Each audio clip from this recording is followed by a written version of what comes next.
महाकुंभ के अभूतपूर्व समापन के बाद पीएम मोदी ने अपने अनुभवों को लेकर एक ब्लॉग लिखा है।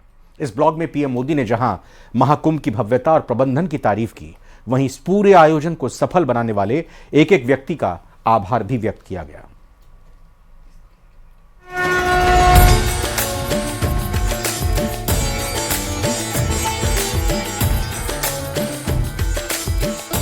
प्रयागराज महाकुंभ के समापन के मौके पर प्रधानमंत्री नरेंद्र मोदी ने लेख के जरिए कुंभ की अद्भुत सफलता पर खुशी जाहिर की है।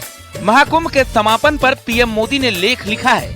कुंभ को लेकर प्रधानमंत्री मोदी अपने लेख का टाइटल एकता का महाकुंभ युग परिवर्तन की आहट रखा। आने वाली सदियों तक 144 वर्ष के बाद हुआ ये महाकुंभ एकता के महाकुंभ के रूप से प्रेरणा देता रहेगा।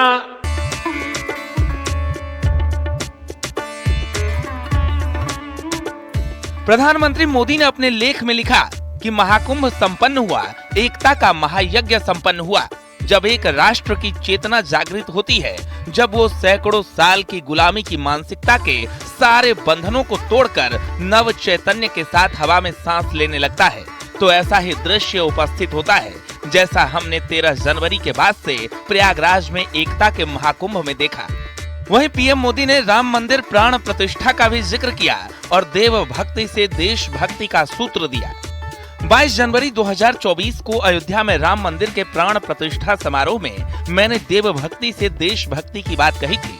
प्रयागराज में महाकुंभ के दौरान सभी देवी देवता जुटे, संत महात्मा जुटे, बाल वृद्ध जुटे, महिलाएं युवा जुटे और हमने देश की जागृत चेतना का साक्षात्कार किया।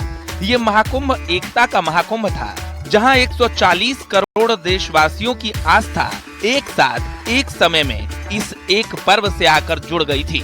इस दौरान पीएम मोदी ने कुंभ के प्रबंधन की भी खुलकर तारीफ की।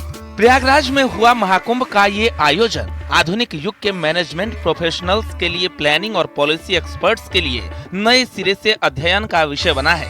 आज पूरे विश्व में इस तरह के विराट आयोजन की कोई दूसरी तुलना नहीं है, ऐसा कोई दूसरा उदाहरण भी नहीं है।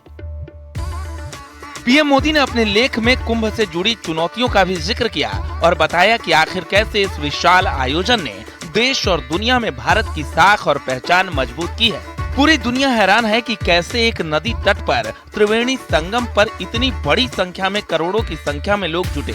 इन करोड़ों लोगों को न औपचारिक निमंत्रण था, न ही किस समय पहुंचना है उसकी कोई पूर्व सूचना थी। बस लोग महाकुंभ चल पड़े और पवित्र संगम में डुबकी लगाकर धन्य हो गए।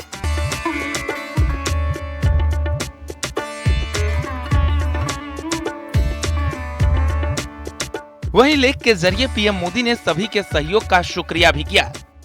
मैं जानता हूँ इतना विशाल आयोजन आसान नहीं था। मैं प्रार्थना करता हूँ माँ गंगा से, माँ यमुना से, माँ सरस्वती से, हे माँ, हमारी आराधना में कुछ कमी रह गई हो तो क्षमा करिएगा। जनता जनार्दन जो मेरे लिए ईश्वर का ही स्वरूप है, श्रद्धालुओं की सेवा में भी अगर हमसे कुछ कमी रह गई हो तो मैं जनता जनार्दन का भी क्षमा प्रार्थी हूँ। Bureau report, news 18।